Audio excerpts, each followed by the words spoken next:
say that about you. That's how I address Mr. Chairman. Good afternoon. Welcome. Before we start, I just want to take a minute to acknowledge the shooting that occurred this morning at Timberview High School in Arlington, Texas. It is a developing situation. Details are still coming out. As we understand from police reports, it appears there are 4 injuries. At present, it appears there are no fatalities. That obviously could change. And it's being reported that the incident began as an altercation between 2 students. All of those details are preliminary, and as more facts are discovered, we will learn what occurred there. But right now, I know all of us are lifting up in prayer the students and the teachers and the first responders and the parents. And there have been far too many of these at far too many schools, and so we are grateful for the courage and the heroism of the first responders, and we are hopeful that all of the students or individuals who may have been injured will come through and survive. We're here today because of the Biden border crisis that continues to rage on the southern border. This is a crisis that on the merits should dominate the news each and every day because it continues to get worse. The Washington Times reported on Sunday that catch and release numbers increased more than 430,000% this August compared to last August. 430,000%. That's a percentage so big you almost think it's a typo. The Biden Department of Homeland Security is preparing for up to 400,000 illegal immigrants to cross the border this month. We are seeing tens of thousands of Haitian immigrants. I was in Del Rio just a couple of weeks ago at the Del Rio Bridge. The day I was there were 10,503 illegal immigrants under that bridge, overwhelming DHS's capacity to deal with them. Just over a week ago, I met with the foreign minister of Panama. She described how this year the country of Panama sits on the juncture between South America and North America. This year they have seen over 80,000 Haitians who had been living in South America crossing into Panama illegally on their way to the United States. And the cause of all of this is simple. It is Joe Biden and Kamala Harris who refuse to enforce the law. Those are decisions they made literally the first day in office. 3 decisions drove this crisis: immediately halting construction of the border wall, that happened on day 1, reinstituting the failed policy of catch and release, that also happened on day 1, and most indefensibly, ending the incredibly successful Remain in Mexico international agreement. Remain in Mexico last year produced the lowest rate of illegal immigration in 45 years. This year, because Joe Biden and Kamala Harris refused to enforce the law, have continued to be utterly lawless, we are seeing the highest rate of illegal immigration in 21 years. This is a human catastrophe and disaster. Texas is paying the price. The last couple of weeks, I did roundtables with farmers and ranchers in South Texas who described the chaos of finding dead bodies on their ranch land day after day after day, who described moms in South Texas who described that they wouldn't let their teenage children go outside unless they carried a loaded firearm because there's so many human traffickers and narcotics traffickers crossing across their properties. This is a humanitarian crisis. It's a public health crisis. It's a national security crisis. And right now, Joe Biden and Kamala Harris refuse to do a damn thing about it. Joe Biden won't even go to the southern border. And Kamala Harris refuses to go to the Rio Grande Valley, the epicenter of this tragedy. This tragedy needs to end. And Joe Biden and Kamala Harris need to follow the law. Next, recognize Senator Corner. Well, the greatest beneficiary of the Biden border crisis are the criminal organizations that are getting richer by the day, charging fees to smuggle people into the United States. and they've learned that if you overwhelm the Border Patrol with unaccompanied children or just sheer numbers like we've seen at the border, that will then open lanes into the United States across the border with which to smuggle illegal drugs. Last year, about 93,000 Americans died of drug overdoses, and they were drugs primarily that come across our southern border. So while the Biden administration is playing checkers on the border, the cartels are playing three-dimensional chess. This is all part of a business model and plan they're using to exploit our laws. The tragedy is that we know that the Biden administration knows what to do. End catch and release. Give people an opportunity to make their asylum claims up front, and those who qualify can benefit from them. Those that can't are sent home. But the problem is now the Border Patrol says there are no consequences to illegally coming to the United States. That means there's no deterrence. And so more and more and more will continue to come. Senator Cruz and I, of course, representing a big border state that's ground zero, we've talked to the Border Patrol over many years about this. And the fact that Haitians showed up is really no surprise to us, because literally if you have enough money, you can get to the United States from anywhere around the world. Matter of fact, about 150 different countries are represented with the flow of migrants coming across the border. Finally, let me just say, the President's press secretary said Republicans have given speeches but offered no solutions. Well, Senator Sinema, who also represents a border state, along with Henry Cuellar from Laredo, Texas, a Democrat, and Tony Gonzalez and I have introduced a bill called the Bipartisan Border Solutions Act to try to give the administration some place to land if, in fact, they're actually interested in engaging and doing anything about it. So far, all we hear from the administration is crickets. What's happening now is just seems to be just fine with them because they have shown no indication of wanting to do anything about it. Senator Grassley. At my county meetings in Iowa, I hear about the problems of the crisis at the border. I hear about illegal immigrants coming to our country. They want the President of the United States to enforce the law. Governor Reynolds is at the border today with several other governors, because this is not a Texas, New Mexico, Arizona, California problem. This is a problem for all 50 states in the United States. And when illegal drugs come into Iowa from across the border, it's because the President isn't enforcing laws. When 15% of the people come across the border that have the virus, it's spreading the virus around the other 50 states. When we get terrorists arrested at the border, it's a national security issue. When we have law enforcement issues with criminals coming across the border, it's a problem for all 50 states. So I'm proud of my governor going to the border to bring attention to it, and other governors down there as well today, because this is not just a problem at the southern border.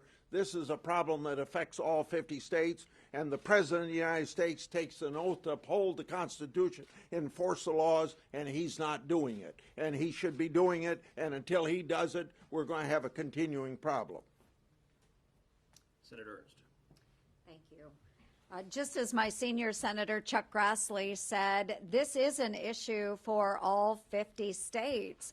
And we hear about it as we're out doing town meetings or visiting in all of Iowa's 99 counties. The reality, because of President Biden's failed policies on the southern border, the reality is that every state is now a border state. All of the issues that are affecting Texas and those that are seeing this sweep of illegals coming across the border, all of those issues are now facing every other state in our union. So whether it is sex trafficking, human trafficking coming over the border, drug trafficking, which the counter-drug officials in the state of Iowa says the majority of those drugs are coming up Interstate 35 through Texas from Mexico, it is affecting us. If it's gun trafficking, illegal gun trafficking, it is coming over the border from Mexico into the United States. All of these issues are affecting our communities and our families right there in the state of Iowa. Now, it's estimated by the end of this year, we will have seen 2.3 million illegal immigrants. 2.3 million. Put that into perspective, folks. There are 10 states in the United States that do not have a population of 2.3 million people. This is an issue. The Democrats need to acknowledge this is an issue. It's a humanitarian crisis at our southern border. As Chuck Grassley stated, not only do we have illegals crossing the southern border that are trafficking drugs, guns, but we also have terrorists. One former Biden official has stated that with an extraordinary number of people crossing the border illegally, of course, we're going to have rapists. We're going to have those that are terrorists. We're going to have other bad people entering our country. So, folks, President Biden, please wake up. You have to address this situation. Republicans have solutions that we've outlined. It's your time to act. Senator Langford.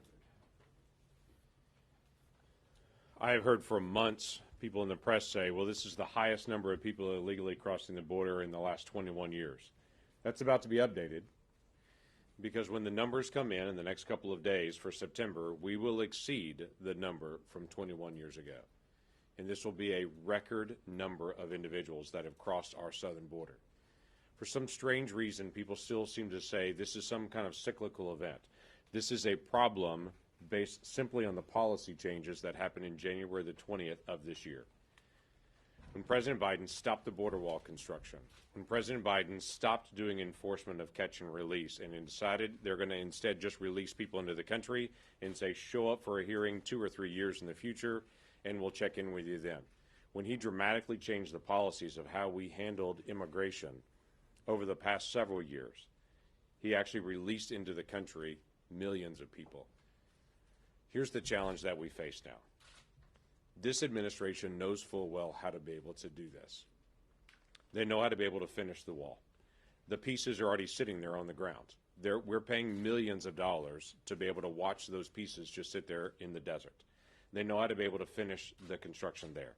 They know how to be able to do MPP, that is the Remain in Mexico policy, because a federal court has mandated that they actually reinstitute that, though they're dragging their feet to actually do what the federal court has told them to do.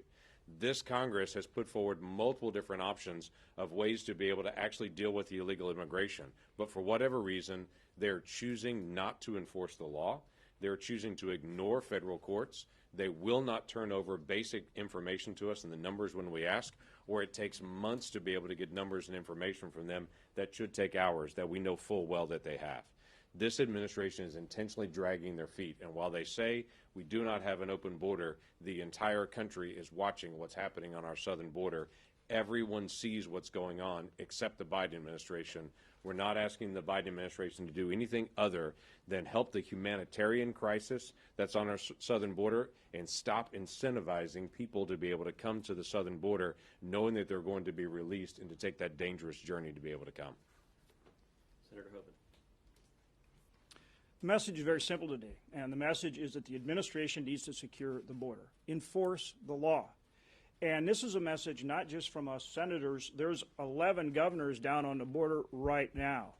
And so they're calling attention to this problem. We're calling attention to this problem. We've been down to the border, went with Senator Cruz and Senator Cornyn. There were probably 15 or more of us as senators. We went down to the border to call attention to this problem and said to the administration, secure the border, and to support our Border Patrol and Customs and Border Protection. Those people need our help and support as they're working just in very difficult circumstances to do everything they can to do their job, and we need to support them.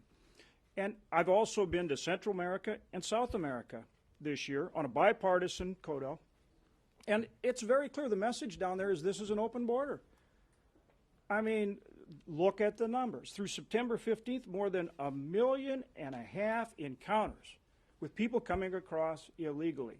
Last year, the entire year, less than 500,000 for the entire year. We're at a pace to exceed 2 million encounters on that border. And the numbers just keep going up. So, look, of course this can be done. Of course this can be done. Enforce the public health order, Title 42, the third Safe Country Protocol, the Remain in Mexico Protocol, build the wall.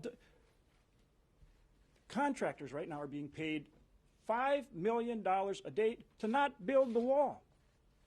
And remember, it's an entire system. It's not just a wall. It's the wall, it's all of the electronics that goes with it, the equipment, and it's the people. Look, we can do this. We've put forward many solutions. The only problem is the administration won't enforce the law. They won't secure the border. From my state, this month we're sending National Guard troops down there at the request of the Department of Defense. So the governors are doing everything they can. The states are doing everything they can. We're doing what we can. The American people need to continue to tell this administration very clearly, secure the border, enforce the law. Senator Marshall. Yeah. Thank you, Senator Cruz.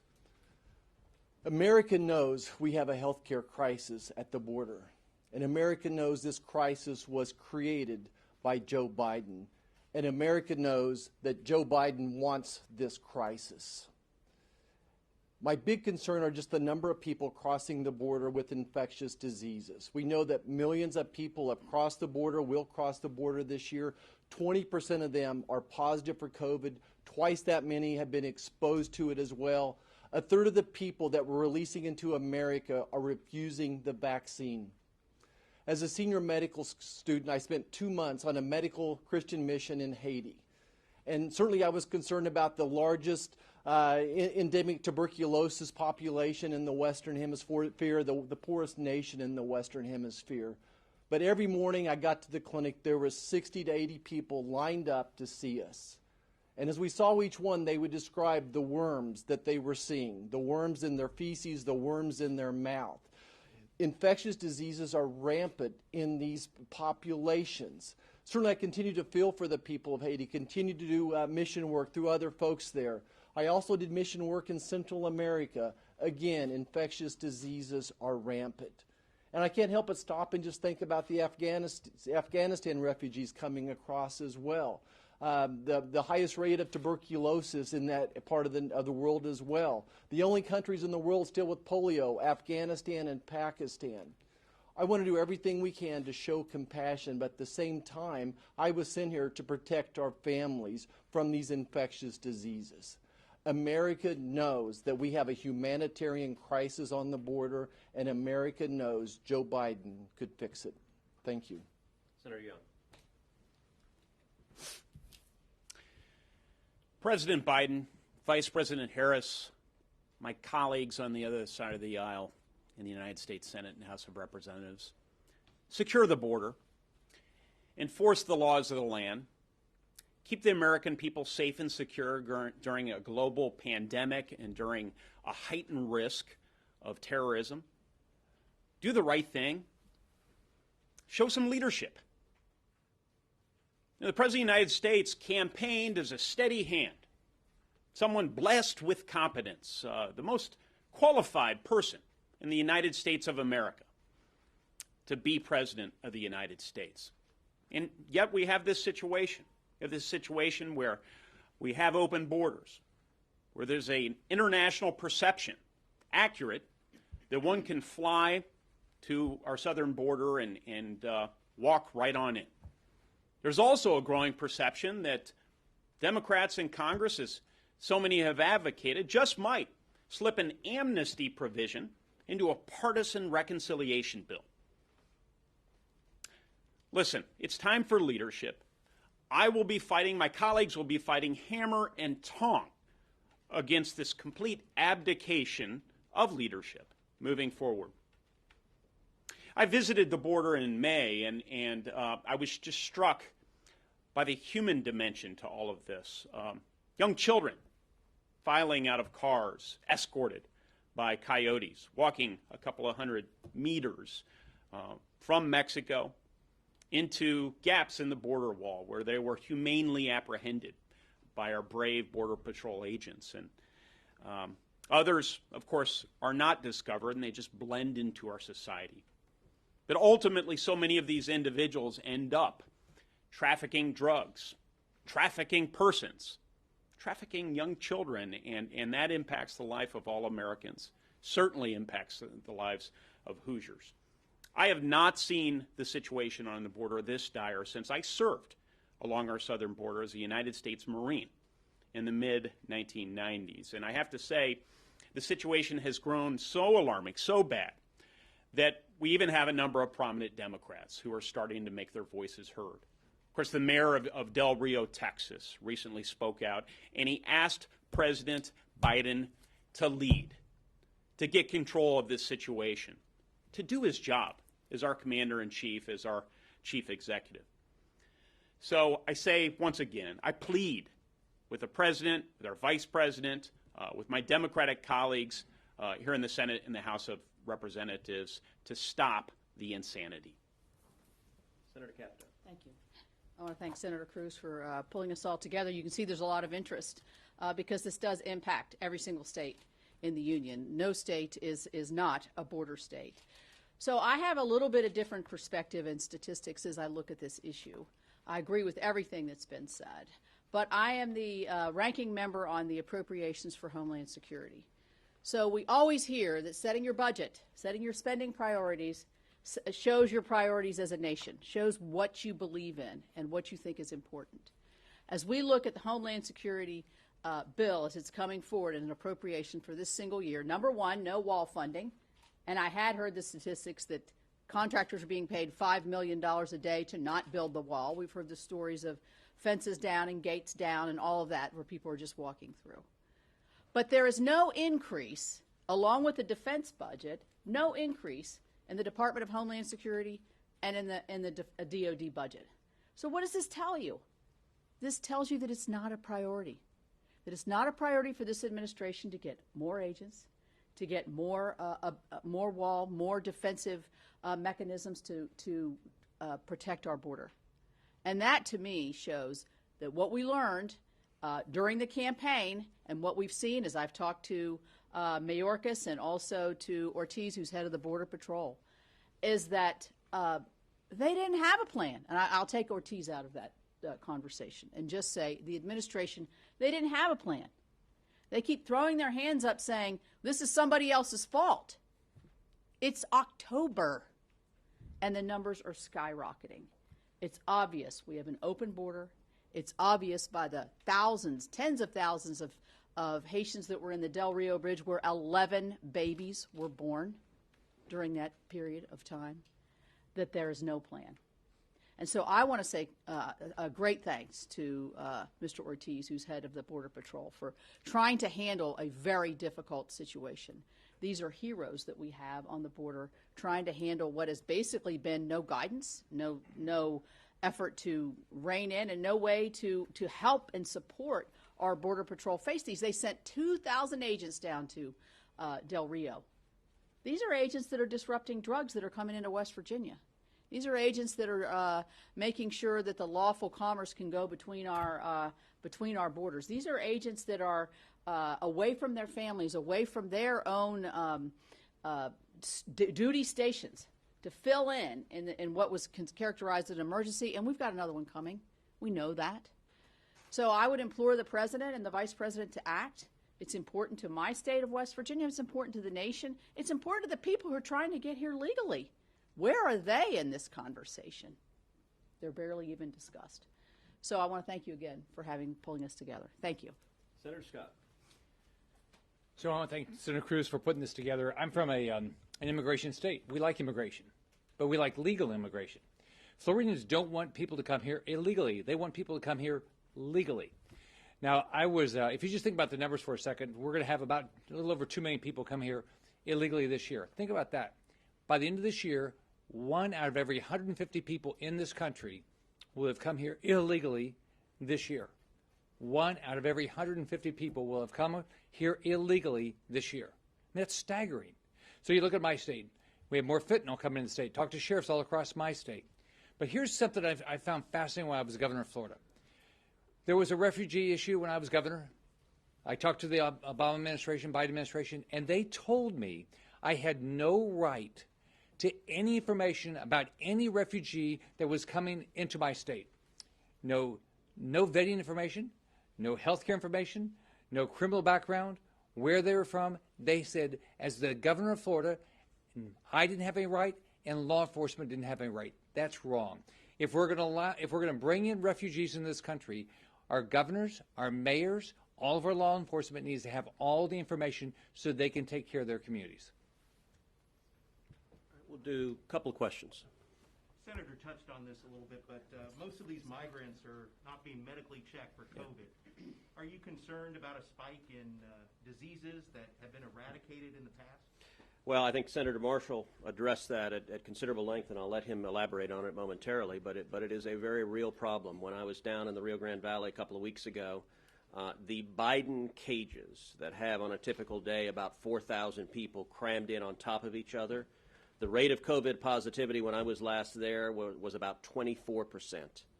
And the Biden administration is releasing illegal immigrants who are COVID positive into every community across the country. They're releasing them into South Texas. Just McAllen alone, this year the Biden administration has released over 7,000 illegal immigrants into McAllen, Texas, who were COVID positive.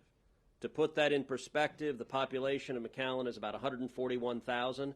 5% of the city of McAllen consists today of illegal immigrants with COVID that Joe Biden released this year. It is a crisis. It is dangerous. The Del Rio Bridge, when I was there, they weren't testing anybody. They had no idea who had COVID and who didn't. This Biden administration is willing to impose mandates on our soldiers and sailors and airmen and Marines, is willing to impose mandates on federal employees, is willing to illegally try to impose mandates on private employers. But when it comes to illegal immigrants, their radical open border policies trumps any desire to combat COVID, and it is dangerous. Senator Marshall, Yeah. Dr. Marshall. Yeah, just really quickly, of course we're concerned, and my big concern is the variants. We should be at herd immunity by now. 70% of adults vaccinated, half of the people not vaccinated should have natural immunity, but yet this Delta variant had to come from somewhere and continues to cause reinfection. So my big concern is, what are the next new variants going to be coming in across the border in such large volume? So yes, we're very concerned about future spikes. All right, we'll do one last question. Yes. Could you point to specific policy priorities you want the Biden administration to enforce that you say they're not enforcing? Yes, and I will say it was rather striking when the White House press secretary claimed Republicans have no solutions, because we have been talking specific solutions from the very beginning. This was caused by 3 decisions Joe Biden and Kamala Harris made on the very first day in office. Number 1, they immediately halted construction of the border wall. How do you turn this around? Reverse that decision. Resume construction of the border wall. By the way, we're paying people not to build the border wall with taxpayer funds. That's one concrete step. A second concrete step, on day 1, Joe Biden and Kamala Harris reinstituted the failed policy of catch and release. What should they do? Reverse that policy. End catch and release, because it causes this crisis.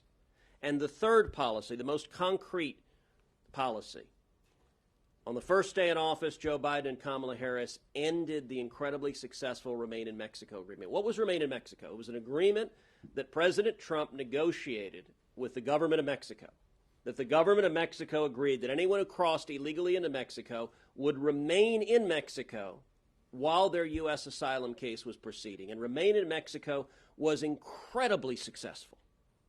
So much so that last year, illegal immigration fell to the lowest rate of illegal immigration in 45 years. When the White House says they can't fix this problem, they are not telling you the truth, because the problem was largely fixed last year. And they broke it. They broke it because on day 1, Joe Biden ripped up that international agreement. A federal court has now ruled that ripping up that international agreement was illegal. The Biden administration is under an order from a federal court to return to that agreement, and they are slow walking. I've talked to Border Patrol officials who have said that the Biden DHS is slow walking compliance with that order. They could implement it today, but they're defying a federal judge because, sadly, Joe Biden and Kamala Harris have handed control of the agenda on immigration over to the radical open borders extreme left. You know, when I was down in South Texas a couple of weeks ago, I did roundtables with farmers and ranchers, but also with Border Patrol agents, with sheriffs, with law enforcement, with local elected officials. Most of the elected officials in South Texas are Democrats. South Texas has been historically a very Democratic part of the state. Almost to a person, the elected officials I spoke with in South Texas, the Democrats said, you know, if the Democratic Party nationally is the party of open borders, I can't support that. I can't stand with that. And I will note McAllen, which has been a bright blue Democratic bastion for a long time, just elected a Republican mayor. Because the people who are seeing firsthand the tragedies, the little girls and little boys who are being sexually abused by the traffickers, the drugs that are flowing over, the bodies that are left, the people that are left to die in the desert heat, this is unconscionable. And Joe Biden and Kamala Harris caused it. The way to fix it is reverse the political decisions they made on January 20th of this year. They could do it and fix it. It is only partisan politics that prevents them from doing so. Yeah, I think that's good. All right, thank you, guys.